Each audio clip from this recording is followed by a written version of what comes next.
რაკიღა ამ თემით დავასრულეთ საუბარი წინა სტუმართან.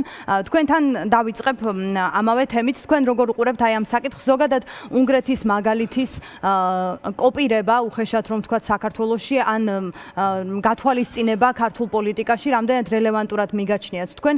ჩვენი კონტექსტის გათვალისწინებით ბუნებრივია ბევრი განსხვავება, თუმცა რაღაცნაირად წაახალისა ამ ამბავმა ჩვენთან არჩევნების მნიშვნელობაზე საუბარი.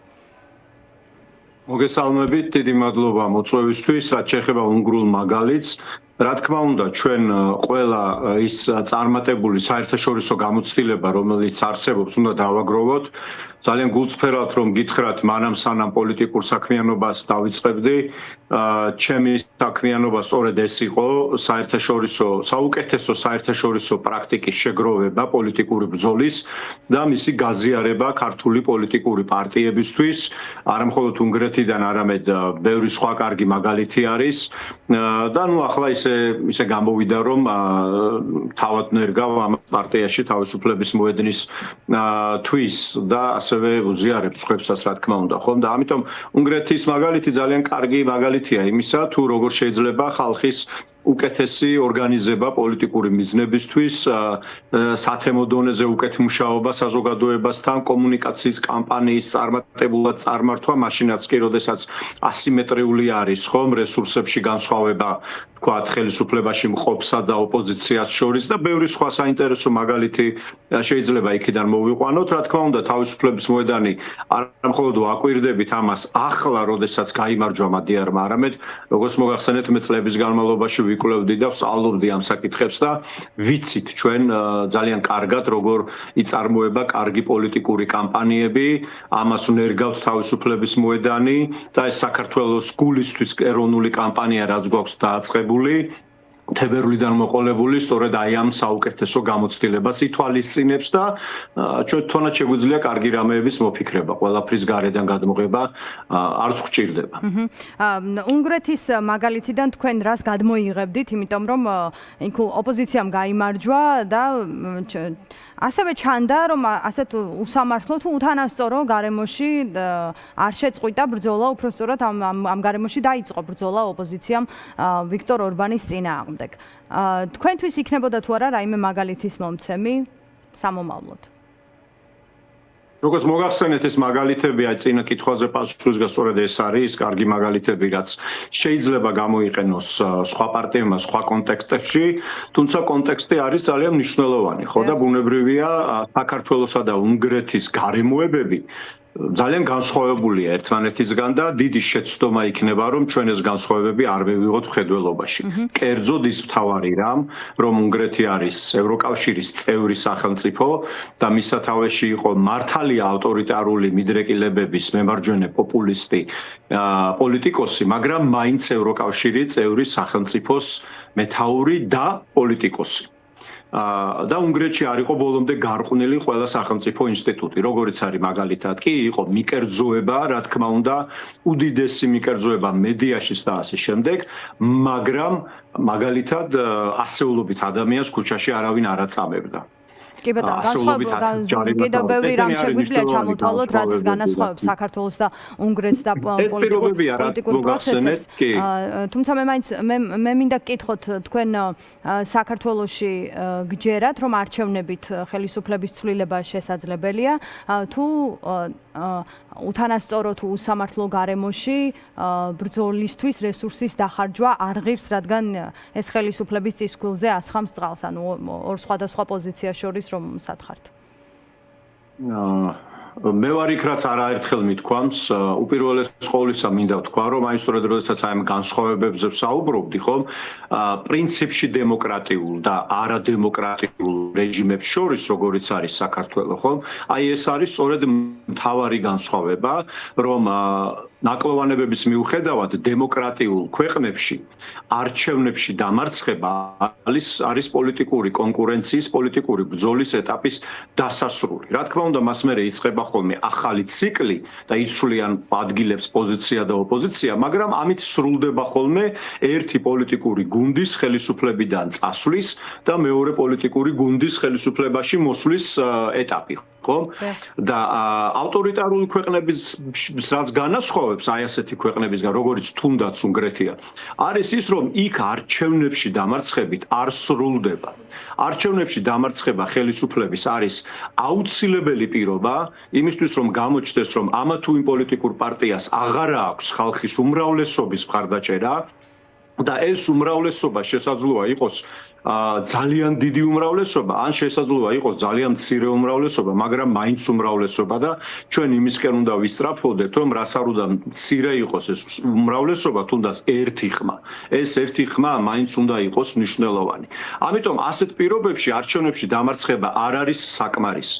ის არის აუცილებელი, მაგრამ ამის შემდეგ ბრძოლა, ეს ციკლი ამით არ მთავრდება და გრძელდება.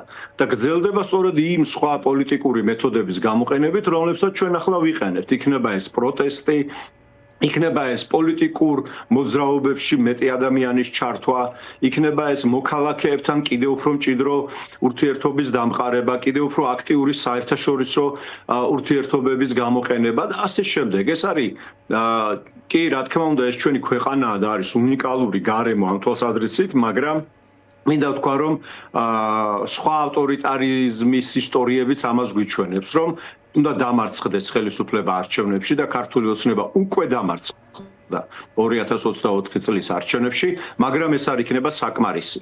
კი უნდა გამოვიდეთ ბევრი ადამიანი და იყო ბევრი ადამიანი გამოსული თბილისის ქუჩებში ნოემბერში და დეკემბერში. და მე დარწმუნებული ვარ, რომ კიდევ ბევრი ადამიანი გამოვა და ჩვენ უნდა ვიცოდეთ, რომ კი თუ საჭირო იქნება, კიდევ უნდა შევიკრიბოთ ბევრნი. ერთი კითხვა მინდა დაგისვათ, თქვენ ამბობთ, რომ ხელისუფლება დამარცხდა და ეს არ იყო საკმარისი. და რაც მთავარია, ასევე პოლიტიკოსებმა ჩვენი საქმე უნდა გავაკეთოთ უკეთესად. და თავისუფლების მოედანი სწორედ ამიტომ ვართ მოწადინებული იმისთვის, რომ რაც შეიძლება მეტ თანამოქალაქეს შევხვდეთ, ვისაუბროთ, გავაცნოთ მათ ჩვენი თავი, მოუყვეთ რას ხედავთ, როგორ ხედავთ მომავალს და რაც ყველაზე მნიშვნელოვანია, შევთანხმდეთ მომავალზე. ჩვენი ბრძოლა არ არის მხოლოდ იმისთვის, რომ სახელები და გვარები შეიცვალოს თანამდებობებზე. ჩვენი ბრძოლა არის იმისთვის, რომ შეიცვალოს ის თუ როგორ კეთდება პოლიტიკა და როგორ იმართება სახელმწიფო. აი მთავარი რამ, რისი მიღწევაც მე და ჩემ თანამოაზრეებს თავისუფლების მოედანზე გვინდა, არის ის, რომ ამ ქვეყანაში ვერც ერთმა ხელისუფლებამ ვეღარ გაბედოს, რომ ხალხს უთხრას, რომ თქვენ მე უნდა მემორჩილებოდეთ. ჩვენ უნდა შევქმნათ ისეთი პოლიტიკა, როდესაც მთავრობა ემორჩილება ხალხს. აი ეს იქნება ნამდვილი გამარჯვება. კი ბატონო, და ერთი კითხვა მინდა დაგისვათ, როცა ამბობთ, რომ 2024 წელს ქართული ოცნება დამარცხდა, თუმცა ეს არ იყო საკმარისი. და როცა ამბობთ, რომ ყველამ ჩვენი საქმე უნდა ვაკეთოთ კარგად, მათ შორის ოპოზიციის პასუხისმგებლობა იყო თუ არა ის, რომ არა მხოლოდ გამარჯვება მოეპოვებინა ქართულ ოცნებაზე, არამედ დაეცვა ეს გამარჯვება და დაეცვა ასევე მხარდამჭერების, ასე ვთქვათ, მხარდაჭერით. ეს არის თუ არა თქვენი, ასე ვთქვათ, ხელიდან გაშვებული შანსი ოპოზიციის მხრიდან? მე შემიძლია გითხრათ, რომ მე იმ გამარჯვების დაცვისთვის ვიბრძვი დღესაც. ხა ჩვენ თუ ლაპარაკობთ ერთ თვეში და ორ თვეში რა უნდა მომხდარიყო, ეგ სხვა რამეა, მაგრამ სწორედ იმისთვის გრძელდება ეს ბრძოლა 500 დღეზე მეტია, რომ აი ეს გამარჯვება გამოგვაცალეს ხელიდან და ჩამოაყალიბეს ავტორიტარული მართლობა, რომელმაც გადახია შუაზე კონსტიტუცია, გადაუხვია ეროვნულ ამოცანებს და ეროვნულ მიზნებს და გააგრძელა თავხედურად ქვეყნის ძარცვა, ხომ?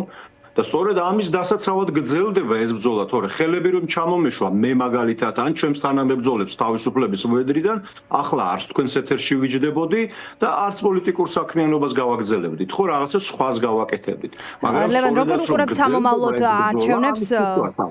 არჩევნებს და მასში მონაწილეობას, თუ არ შეიცვლება გარემო, თქვენ ითხოვთ ალიანსის პოზიცია ასეთია, რომ არჩევნებში მიიღებთ მონაწილეობას იმ პირობებით, რომელიც შესაძლებელს გახდის არჩევნებს ჩატარდეს სამართლიანად და თავისუფლად, არაძველი წესებით, რაც ახლა არსებობს. თუ კი არ შეიცვლება გარემო. პირველ ყოვლისა მე მინდა გითხრათ. მე მინდა გითხრათ ის, რომ ამ ორი მოთხოვნიდან, რაც ჩვენ წინააღმდეგობას ამდენი ხნის განმავლობაში აერთიანებს, ერთი არის არჩევნების ჩატარება, ხო? ანუ ჩვენ ვიბრძვით იმისთვის, რომ მოვიპოვოთ უკეთესი არჩევნები და აი ამ უკეთესი არჩევნების მოპოვებისთვის თავისუფლების მოედანი თავის უნიკალურ ძალისხმევას ეწევა. ჩვენი მთელი საქმიანობა მიმართულია იმისათვის, რომ ჩვენ საუკეთესო ფორმაში ვიყოთ ნებისმიერ დროს დანიშნული არჩევნებისთვის.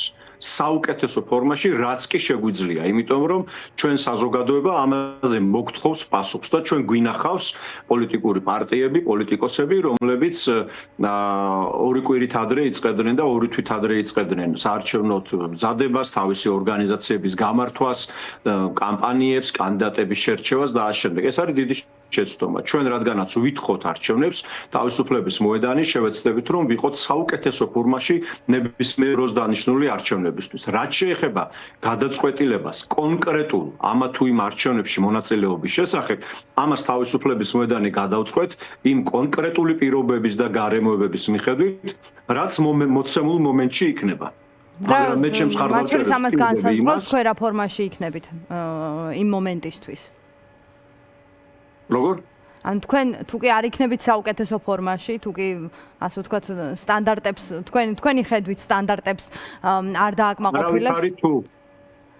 არავით არის თუ ჩვენ განსაზღვრელი მნიშვნელობა იქნება თუ არა არჩევნებში მიიღებთ თუ არა მონაწილეობას, იმას რამდენად გექნებათ წარმატების შანსი თუ არა.